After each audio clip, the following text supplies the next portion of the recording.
From the gods who feed off the source to the long-lost gods of Brazil, there are many unexplained realms and origins when it comes to the wide scope of the gods of the DC universe. Join me today as we count down the top 10 most powerful DC gods you've never heard of. Number 10. Tiamat. While there is a character named Tiamat in the Prime Earth continuity who is quite different, the version of Tiamat we're discussing here once claimed to have been worshipped as a goddess and was an enemy to Aquaman, likely belonging to the Anunkai, gods and goddesses who were worshipped in ancient Mesopotamia and who were the children of the sky god Anu. Tiamat battled Aquaman in his 90s series a few times and also appeared in War of the Gods, where she did battle against Aquaman again, representing the Babylonian hierarchy of gods and goddesses. Number 9. Harmonia. Harmonia is known as the goddess of harmony and concord. Being that we have the Greek pantheon in the DC universe, those well versed in Greek mythology probably won't be too surprised to see that she too exists among the gods and goddesses there. But those who are less familiar with, the whole of Greek mythology probably didn't even know about her at all. Harmonia would also definitely be lesser known among DC fans as she only appears a few times in the comics. Still, she has been around since the 80s and is known for being the daughter of Ares and Aphrodite over at DC, which also aligns with one of her prominent origins from Greek mythology, where she's the daughter of Ares and Aphrodite. According to Greek mythology, Harmonia was the keeper of a cursed necklace, which was passed down through generations, and either was unlucky or was cursed because it held within it her power. And I imagine that it's like, if you get the necklace, then it's like you now have her power, but you're not supposed to. It's kind of weird though, because you'd think like harmony wouldn't be a bad power to have.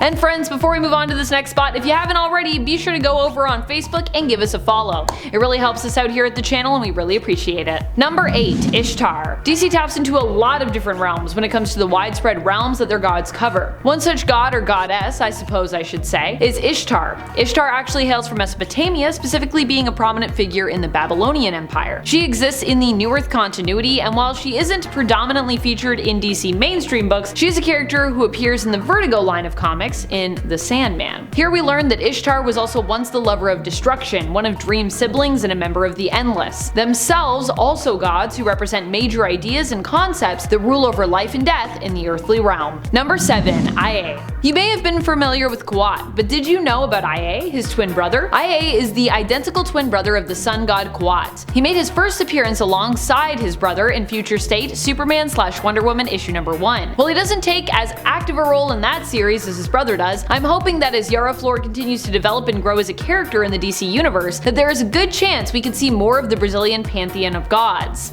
Ia included. Yara Flor taking up the mantle of Wonder Woman and her existence as a hero was what helped to bring back the belief in the gods of Brazil, and it would be cool to see more of the moon and sun god brotherly duo as well as all the other gods. We don't get to learn too much of what Ia is capable of as we only see him briefly in Future State, but gods who represent the moon, such as the Greek Artemis or her Roman counterpart Diana, are generally known for being powerful, full of wisdom, and sometimes a little bit of mystery. They also tend to be twin siblings of the god that represents the sun, which obviously is quite fitting here.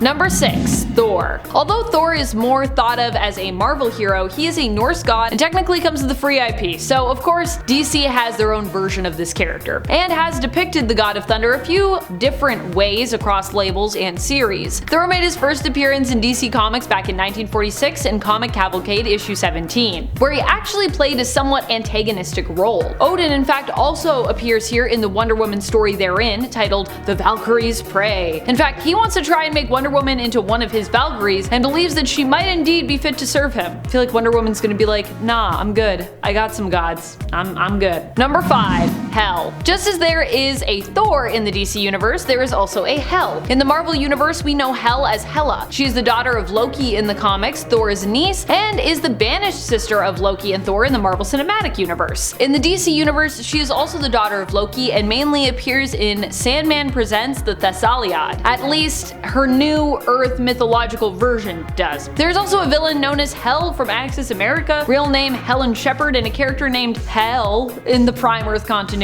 who's a Kryptonian villain. So there's a lot of Hels running around. In Norse mythology, Hel is normally known as the ruler of the underworld. Number 4. Delirium. Delirium is a family member of the Endless. She is one of the youngest family members and was once known as Delight. I actually did a Delirium cosplay a short while ago, and while quite a few were fans of Sandman that saw it and loved the look, others did not even know who Delirium was, although a lot of them still loved the look, which was nice. So of course I thought her a fitting addition to this list. Delirium once represented the spark of happiness, joy, and innocence as Delight, but now represents insanity and lucidity in the world. She can make you mad just by wishing it or gazing at you, and often to her this is a gift that she bestows on those who she favors. But insanity is also something she uses to punish those that displease her. Needless to say, she is not necessarily a member of the Endless that you would want to cross, but nor would you want to be rewarded by her. Aside from bringing madness with her wherever she goes, she can also create beings and bring inanimate objects to life and alter her own appearance based on mood. When she has to become the voice of reason, her eyes will typically be the same color, though they are normally each different colors. Generally one is blue and one is green, but which eyes are which color tend to constantly shift as well. Number 3. Zonuz. You might know about Darkseid, who belongs to the new gods, but do you know about Zonuz, who belongs to the old gods? After all, for there to be new gods, there had to have been old gods, right? Zonuz is one of the old gods and is in fact believed to have been the last of the old gods. He was known as the god of evil, or Yuga Khan. At one point he wielded anti-life, claiming